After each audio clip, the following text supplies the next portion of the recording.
萧炎虽然疲惫无比，可是他知道他不能拖，因为还有很多事情都要等着他去做。刚刚他已经用主境巅峰灵魂的力量探测过第2层，除了还有别个灵魂印记存在，更强大的灵魂印记则是没有。如果是主境后期的话，根本无法探测第2层的大范围。只是让萧炎无比震惊的是，突破主境巅峰后，竟然能够扩大如此大的探测范围。看来在灵魂境界中，只要有这小境界的提升，那都是一个天差的别的存在。而想要寻找到让自己突破更强神境灵魂的灵魂本源，怕只有在第3层中可寻的，从而再次踏上了寻找灵魂印记的危险对战。其实灵魂的对拼比神力的对拼更加危险，如有一个不慎，那么灵魂就有可能重创受困，想要恢复灵魂的伤势，那可是极其困难。所以萧炎不得不加倍小心，不得不打起精神。这种精神上的疲惫远比身体的疲惫更要折磨人的多。如果不是萧炎的意志力超乎寻常，恐怕换作是任何一人都早已经倒下了。很快萧炎便是来到了祖龙墓的第3层大门前，毫不犹豫地重重推开此大门，而映入眼帘的画面依然是一片无尽的黑暗。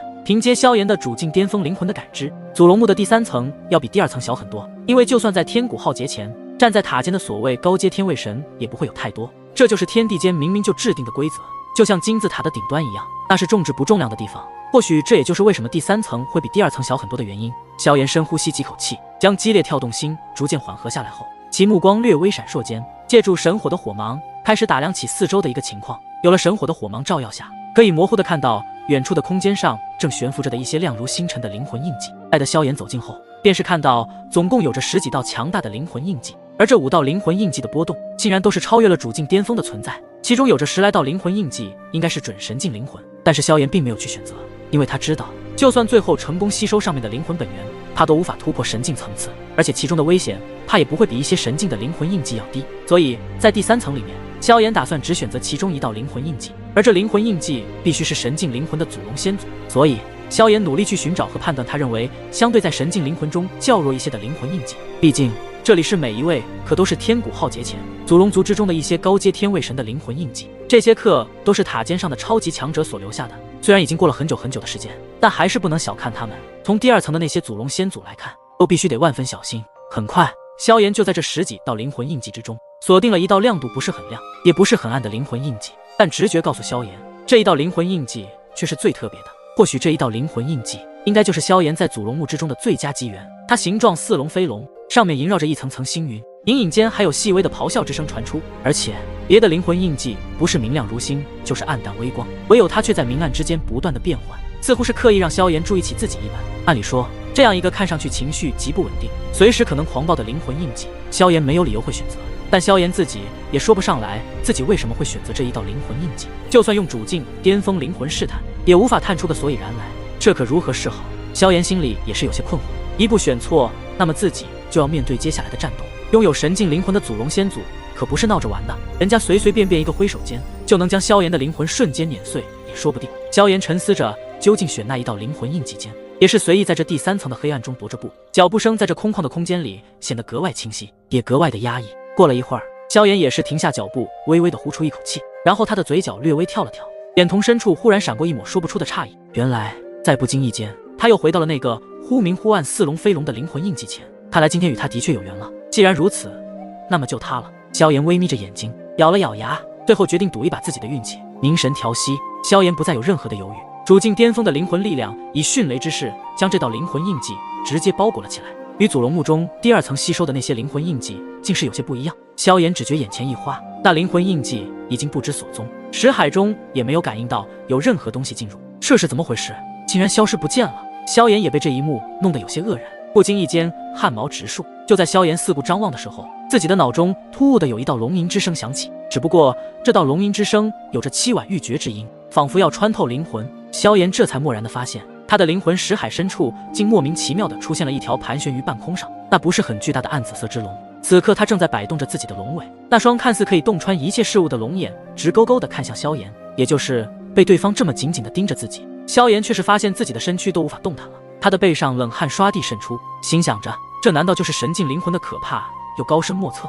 萧炎也是艰难地咽了一口唾液，凝神盯着识海半空中的那条暗紫色之龙，显然也不敢轻举妄动，想动也动不了，因为仅仅只是对方的一双龙眼，就让得萧炎无处可躲。这可是近乎压倒性的力量，这神境灵魂的力量果然不是主境灵魂可以相比较的，就算是主境巅峰也不行。紧接着那暗紫色之龙便是张开嘴，再度传出一道悲鸣龙吟声。龙吟声似有一种魔力，居然迅速与萧炎的识海的海浪合拍的浑然一体，因起而浪高，因落而浪退，渗透进萧炎的每一个毛孔，带动着萧炎的情绪层层叠进。听闻着龙吟声，萧炎也是渐渐地沉入了这悲鸣龙吟声之中，不可自拔。他仿佛看到了一道无比血腥惨烈以及绝望的场面。直至片刻之后，萧炎这才从中清醒了过来，想到自己的心神刚才竟不知不觉受悲鸣龙吟声所以，着实吓了自己一大跳，不禁的一阵后怕，便赶忙的集中精神，调动自身的主境巅峰灵魂力量进行抵御。可很快，萧炎却震撼的发现，在这暗紫色之龙的面前，自己竟完全失去了对灵魂力量的掌控，就连识海里的一举一动也都根本不受自己的控制，仿佛自己就好像一个傀儡一样，唯一所剩下的只有神智中那一丝的清明。萧炎的身心顿时如从9天银河处摔至最谷底一般，脸上写满了无奈和震惊。难道这就是神境灵魂的力量吗？简直太过强大了，竟然连抵抗的机会都没有。这条暗紫色之龙仿佛是要发泄在漫长岁月中的无奈、绝望以及悲伤，丝毫不理会此刻的萧炎，只自顾自地发出一阵阵悲鸣龙吟声。而在这悲鸣龙吟声中，掺杂着极其可怕的灵魂力量，尽情地展现出只有主境之上的境界才能淋漓尽致展现出的神境。对于萧炎来说，也只能默默地承受着这一切。渐渐的，他从一开始的无奈震惊，到后面开始慢慢体味到这悲鸣龙吟声内的一股奇妙之感，令得浑身上下所有的毛孔都舒畅起来，甚至在祖龙墓的这数月以来的疲惫竟是荡然无存。那种惬意舒坦的快感在其萧炎的识海中激荡着，朦胧缥缈，似又真实可触，就连灵魂力量都有了一恍惚的活跃。听听悲鸣龙吟声都能提升灵魂的修为，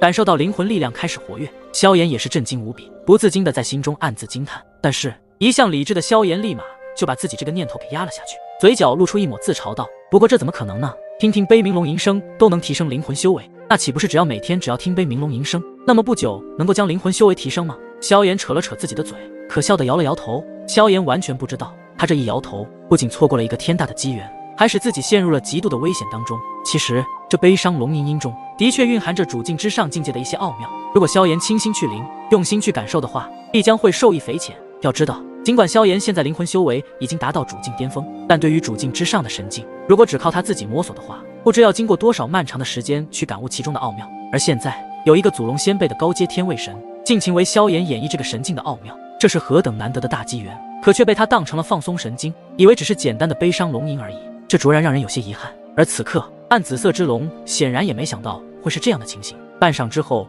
深深地叹了一口气，自语道：等了如此漫长的岁月长河，才等来的相逢实属不易。本以为能激活老夫的灵魂印记者，乃是有缘之人，有缘于我的龙吟，没想到最后令老夫大为失望啊！不过一个区第3序列神，竟然敢进入祖龙墓的第3层，在老夫看来本就荒谬至极，故老夫以龙吟试探。谁知你小子不仅没有半点触动，简直就是愚蠢之辈，完全在浪费老夫的心情。但那悲鸣龙吟声仍在继续，仿佛没有多大的变化，龙吟声竟是有节奏一般，又起又落。萧炎也隐隐觉得这龙吟声调有了一些细微的变化，只觉得心头的忧虑越来越浓，胸口也越来越闷，脑中突兀的出现阵阵的眩晕，如有千刀切割般的难受。这小子还能抵挡一下，看来也不是一无是处，虽然是有些傻，但实力也还算是马马虎虎，但很快就会抵挡不住了吧。暗紫色之龙也是微微感到一丝惊讶，悲伤龙吟里掺杂着残魂愤怒的情绪之音，岂是萧炎现在主境巅峰的灵魂力量所能承受住的？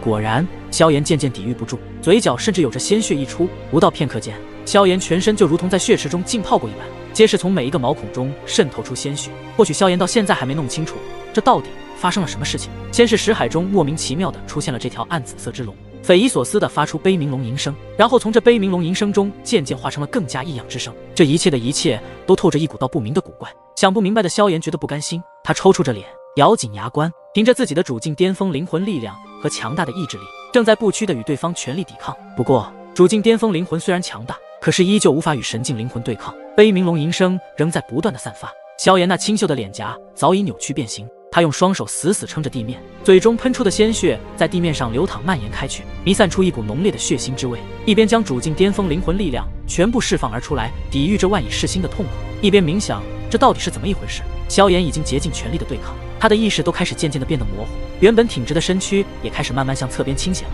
一旦萧炎的身躯倒下，就是他的灵魂溃散之时。仅仅只是第3序列神的实力而已，为何能够支撑这么久？金色之力中，那残魂的语气终于微微起伏。一丝意念颤动，便如细针刺入松软的棉花般，没有丝毫阻隔，就探入了萧炎的灵魂识海当中。这小子不对，他的体内竟然有一道极其强大的奇特力量，难怪在我如此施压下，竟然还能够苦苦支撑。一探之下，暗紫色之龙的残魂骤然变得惊奇起来。一个第三序列神的小子，怎么可能拥有如此不俗的奇特力量？莫非他体内隐藏着什么秘密？还是说他是一位天命之子？不过这小子体内的那道奇特力量还没有完全激活，如果一旦激活，俺们将这道奇特力量彻底爆发出来的话，那将会是一种无上荣耀的强大力量。暗紫色之龙开始对萧炎体内的那道奇特力量分析道，显然也是感到极为的震惊。这小家伙果然有些不简单，而且看其样貌，年纪才不到100岁，竟然就拥有主境巅峰灵魂。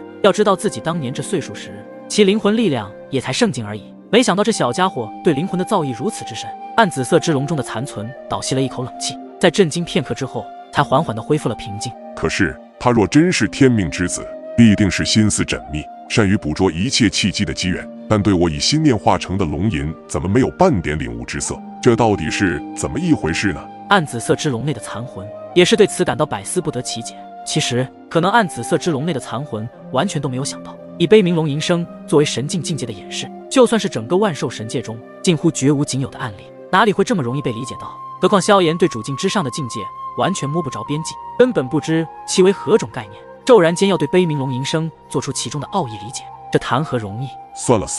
我也在时间的长河上等待了这么久了，终于来了这么一个有些不简单的小家伙，还是给他一个机会吧。随着暗紫色之龙里的残魂自言自语，那悲鸣龙吟声也开始渐停，一切都变得风轻云淡，所有的压力顿时消失不见，似乎从来就不曾出现过。暗紫色之龙静静地盘旋在识海的上空，似乎在等待着什么一般。感受到刚刚那股令自己万般疼痛的感觉消失后，又有了对灵魂力量的掌控和对识海的控制，萧炎顾不得死里逃生的喜悦，浑身一松，直接坐在了地上，大口大口地喘着粗气。片刻后见暗紫色之龙依旧没有任何的动静，萧炎也是拍了拍胸口，缓缓地起身。半晌之后，暗紫色之龙的身躯周边有着厚厚的云层出现，竟有几分山雨欲来风满楼的迹象。恢复了一些灵魂力量的萧炎望着这一幕，心中暗自祈祷起来，可千万别再来一次刚刚那悲鸣龙吟声了。可惜越是怕什么，越是来什么。暗紫色之龙内的残魂意念一动，那悲鸣龙吟声直接在识海中响起，将整个识海掀起了千尺风浪。萧炎顿时如遭雷击一般，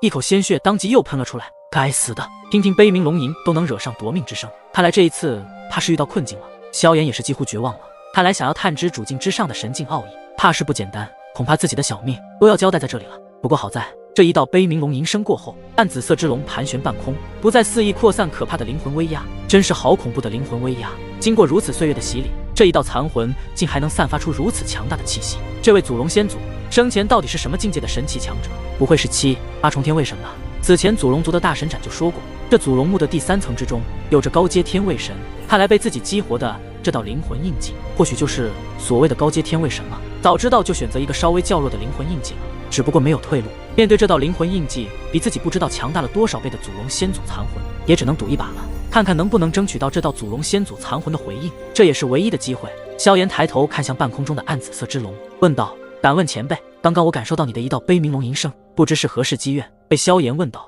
似乎是勾起了令这位祖龙先祖残魂痛苦不堪的回忆。暗紫色之龙的身躯颤抖不已，一股股幽紫色之气不断从其上冒出，声音也是变得声嘶力竭。悠悠岁月以来，我在这暗无天日的祖龙墓中已经度过了千万年，却从无一人来激活我的灵魂印记。而如今你的到来让我感到非常的吃惊。我吃惊的是你仅仅不到100岁的年纪，竟然将自己的灵魂修为达到主境巅峰层次。就算是老夫与你一样的年纪，也无法达到你这般灵魂修为。还有你体内的那道奇特力量，也让我感到震惊。这般年纪就拥有着不同寻常的力量，你可真是一位天命之子。闻言，萧炎的面色也是微微一变，他怎么也没有想到对方竟然连自己体内的那道力量都知道，而这道奇特的力量应该就是焚神之力，拥有如何可怕的感知力，不愧是神境灵魂的力量。原本我以为你是我这苦苦等待之中所出现与我有机缘之人，结果你却无法将我的悲鸣龙吟声中的奥义所理解，本想将你彻底击杀，不过看在你这身负不凡的天赋，我便给你一次机会。如果你能够接住我一招，我便将我的灵魂本源传授于你，但你如果接不住我的一招，那么你将会陨落于此，如何？什么？接前辈的一招？我怎么接？萧炎直接当场一惊，两者之间的实力差距实在太过于悬殊了。不要说一招，仅仅是半招，萧炎怕也无法抵御住一名高阶天位神的攻势。小家伙，这就怕了。看来你与我想象你的不太一样。既然如此，那老夫直接就将你的灵魂识海震碎吧。说完，那暗紫色巨龙上的幽紫色之气更是浓郁无比，那双龙眼之中出现了无数道红色的血丝，红得触目惊心。小子，你受死吧！话音落下，一股极其强大的雷霆之威朝着萧炎施压而下。看看这个低阶序列神是否真能够与自己想象中的那般出色。而萧炎面对着对方如此强大的雷霆之威压，面露惧色，因为他感受到了前所未有的危险之感。这股雷霆之威压如果一旦消失，也就是萧炎生死道消之际。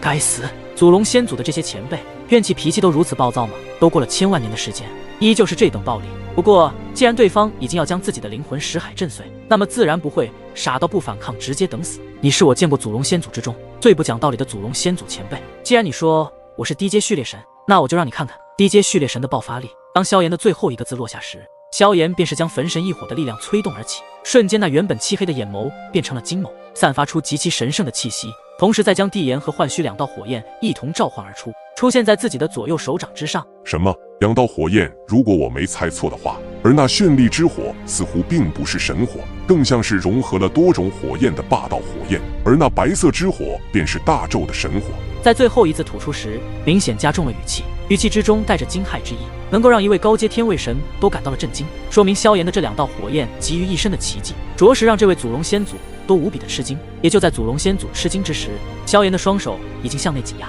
他要将地炎和幻虚彻底的融合。这一招便是萧炎的最强大底牌之一——神怒火莲。这小子是疯了吗？想要融合两种火焰，这简直就是玩火自焚。不过也就是这一刹那间，萧炎的神色带着一丝诧异，然后在这位祖龙先祖那更加震撼的目光下，两种不可能融合的火焰竟然完美的融合在了一起。瞬间，一道炫白色的火莲出现在了萧炎的前方，散发出无比可怕的毁灭气息。这位祖龙先祖不难看出，萧炎的这一道炫白火莲中所蕴含的力量究竟是多么的恐怖至极。融合两道火焰，这小子是怎么做到的？前辈，对不住了，接我这一招。神怒爆！随着萧炎那近乎扭曲的表情之下，他的手掌紧紧一握，眼前的炫白火莲便是缓缓上升半空，然后在祖龙先祖那不可思议的目光中，一道火芒从炫白火莲中横扫而出，同一时间便是有着近乎毁灭般的破坏力，直接冲击在了整个识海之中，并且部分的冲击波冲出了灵魂识海的结界，轰击在了祖龙墓之中，接连不断的爆破声直接响彻整个识海和祖龙墓，就连祖龙墓都微微震动起来。也就是这样的动静，让得祖龙墓之外的众神兽之人皆是惊叹出声。怎么回事啊？这突如其来的变故顿时让一些神兽之人面面相觑，个个的脸上挂着疑惑，不解地看着祖龙墓，在那里面究竟是发生了什么事情？大家不要惊慌，我猜想应该是萧炎小兄弟与我族先祖进行激烈的对战。此时大神斩虽然这么说，可是就算是他也带着一丝凝重之色，毕竟他知晓在祖龙墓的第三层之中，那些祖龙先祖可都是实力非凡的超级神奇，更是还有着一些高阶天位神的实力，那等力量就算是他们都无法与之对抗，就连祖龙先祖的半招都抵挡不住，就已经深陨了。与第三层的先祖对战，这也太不可思议了吧！听到还能够与对方战斗对抗，众神兽之人对萧炎的看法更是有了新的变化以及震撼。原本以为萧炎进入祖龙墓最多在第二层来提升自己的灵魂修为，没想到后面不仅进入了第三层，而且还与高阶天位神实力的祖龙先祖对战，这是何等震撼性的消息！就在祖龙墓之外的这些众神兽之人惊骇之余，祖龙墓内却是充满着无比炙热的温度。要不是祖龙墓是罕见的奇石材料建造，恐怕早已经被这一股热浪吞噬毁灭。萧炎的灵魂识海内却早已经翻起惊涛骇浪，拍打在识海的各处，令得萧炎头痛欲裂。刚刚神怒火莲的破坏力虽然惊人，不过似乎依旧不是这位祖龙先祖的对手。刚刚那股可怕的雷霆之势也在萧炎的头顶处戛然而停。随着这么一停，所有的风浪静息，一切都仿佛凝固在了这一刻。萧炎强忍着灵魂上传来的剧痛，惊骇地望着半空上的那道暗紫色之龙，自己施展出各大底牌，竟然都无法击败对方，而且神怒火莲的威力尽数的都被抵挡而下，根本没有受到一丝影响。不愧是高阶天位神实力的祖龙先祖，看来如今焚神异火加上神怒火莲的威力，怕是不够看了，必须收服第二道神火，激活焚神二火的力量。这乃是萧炎目前的目标，也是让自己提升实力的最佳机会。当然，想要收服第二道神火，那么就必须让自己的灵魂突破神境，不然就算对第二道神火进行收服，怕都还没开始就被那可怕的火神本源吞噬。虽然不知道这第二道神火在9道神火中排名第几，但萧炎心里也有了预测，排名应该也不低。不然那的话，在当年为何三龙都拿这道神火没有办法，必须合力施展出万兽神界的神法封印，才将以分裂镇压封印。好小子，你的天赋很强，如果面对的是一些低序列神，你都有战胜的可能。老夫虽然陨落很久了，留了一道残魂在祖龙墓中，可是毕竟老夫也是一名高阶天位神，从神魂跌落至神境灵魂，怕如今的你也不是能与我对抗的。刚刚那一招，要不是我收敛了其中的力量，就算你的2道火焰融合产生的破坏力，我也能轻易将其虚化。所以我们刚才对招，你还不算是接住了我的攻势。听着祖龙先祖的话语，萧炎已是听懂了其中的意思，暗骂道：这祖龙先祖也太阴险了吧，竟然如此耍赖！刚开始就说接住他的一招便可通过考验传授他的灵魂本源，收不收住力量都是他自己的问题，只要我能够接住他的一招即可。但现在看来，这位祖龙先祖怕是说话出尔反尔啊。当然萧炎可不会直接对着对方这么说，也只能在心里暗骂。但是在一位神境灵魂的祖龙先祖面前，萧炎有任何的心理活动都是被感应得一清二楚。好小子，竟然说我说话不算话是吧？暗紫色之龙里的残魂声音淡笑传出，自己让的萧炎身躯紧绷了起来。没想到自己心里所想的竟然都被对方知晓，这神境灵魂的感知还能窥探对方内心之中不成？